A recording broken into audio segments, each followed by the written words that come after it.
Vegetable cutlet বা সবজির chop recipe. আর এই শীত আসলেই কিন্তু আমরা এই চপটা তৈরি করে খেয়ে থাকি। আর এই সবজির চপটা খেতে কিন্তু খুবই দুর্দান্ত হয়। শীতের সময় যদি আমরা এই চপটা তৈরি করে খেতে পারি তাহলে তো কথাই নেই। শীতের সন্ধ্যার সময় চায়ের সাথে আড্ডাটা খুব জমে যাবে। তো আজকে আমি এই চপটাই তোমাদের সাথে শেয়ার করব। হাই গাইস, আসসালামু আলাইকুম, welcome back to my channel. কেমন আছো তোমরা সবাই? আশা করি ভালো আছো। আল্লাহর রহমতে আমি অনেক ভালো আছি।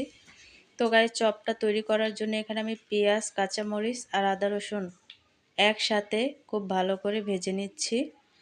তো ভেজে নেওয়ার পরে এখানে আমি অ্যাড করে দিব একে একে সবগুলো সবজি। এখানে আমি দিয়ে দিছি পাতাকপি আর হচ্ছে গাজর।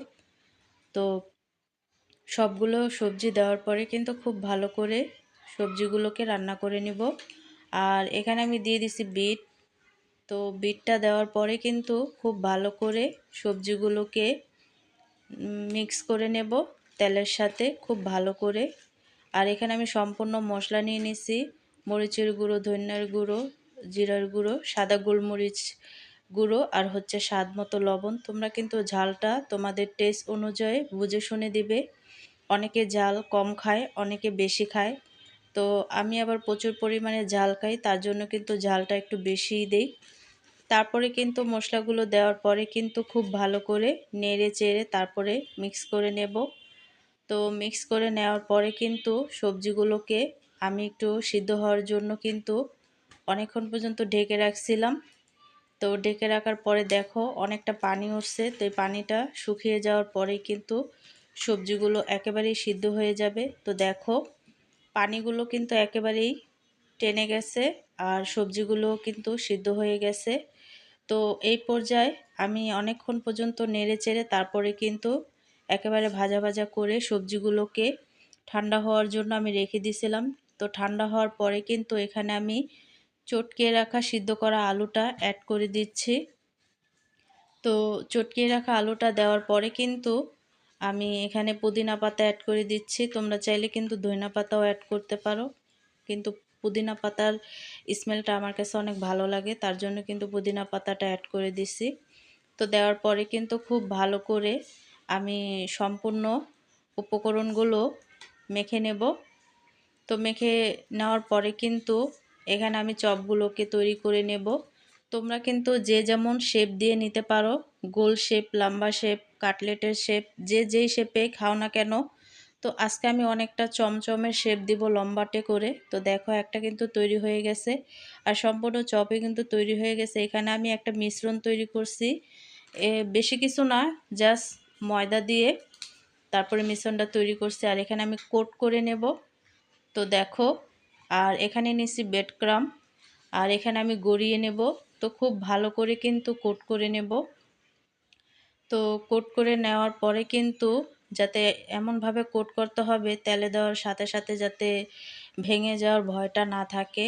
তো খুব ভালো করে কিন্তু ব্রেড ক্রাম্বসের সাথে আমি গড়িয়ে নিছি। তো আরেকটা আমি গড়িয়ে নিচ্ছি দেখো। তো এইভাবে করে কিন্তু সবগুলো চপ আমি কোট করে নেব। তো দেখো এভাবে করে কিন্তু আমি কোট করে নিছি সবগুলো। তারপরে এখানে আমি ভাজার জন্য তেলটাকে গরম করে নিছি। আর গরম করে নেওয়ার পরে কিন্তু চপগুলো একে একে আমি ছেড়ে দিব। তো চপগুলো ছেড়ে দেওয়ার পরে কিন্তু আমি একেবারে লাল করে ভেজে উঠাবো। তো দেখো চপগুলো কিন্তু একেবারেই লাল করে ভেজে নেওয়া হয়ে গেছে, একেবারেই মুচমুচা। তো তারপরে কিন্তু আরেক ধাপ আমি ছেড়ে দেব। তো দেখো আমি কিন্তু আরেক ধাপ চপগুলো ছেড়ে দিচ্ছি। তো চপগুলো ছেড়ে দেওয়ার পরে কিন্তু আমি ভেজে নেব একেবারে মুচমুচা করে। তো দেখো চপগুলো কিন্তু ছেড়ে দিছি আর তৈরি হয়ে গেল খুবই সুস্বাদু এবং মজাদার একটা রেসিপি, সবজির চপ। শীত আসলেই ভরপুর সবজিতে ভরপুর থাকে। আর এই ভরপুরের সিজনে কিন্তু এই রেসিপিটা করে খেতে একদমই ভুলবে না। তো এই রেসিপিটা করাটা যতটা সহজ, খেতেও কিন্তু তার চেয়ে দ্বিগুণ টেস্টি। তো আজকে আমি এই রেসিপিটা কিন্তু ভেজেও নিছি, আবার বাকিটা কিন্তু আমি সংরক্ষণ করে রাখছি ফ্রিজে। দেখা গেছে ১ সপ্তাহ বা ১ মাসের জন্য কিন্তু রাখা যায়। অনায়াসে যখন খুশি তখন কিন্তু ভেজে খাওয়া যায়। তো দেখো, আমি এখানে একটা চপ ভেঙে দেখাচ্ছি কতটা যে লোভনীয় হয়েছে। তো দেখো, অনেকটা কিন্তু লোভনীয় হয়েছে এই চপগুলো। আর যে কোনো সময় কিন্তু এই চপগুলো অনায়াসে খাওয়া যায়। এই যে দেখো, এখানে আমি সংরক্ষণ করে রাখছি ফ্রিজে। তো আজকের রেসিপিটা কেমন লাগছে অবশ্যই কিন্তু কমেন্টে জানাবে। তো অন্য কোনো রেসিপি নিয়ে তোমাদের মাঝে আবার চলে আসব। আজকে এই পর্যন্তই। সবাই সুস্থ থাকবে, ভালো থাকবে। আল্লাহ হাফেজ।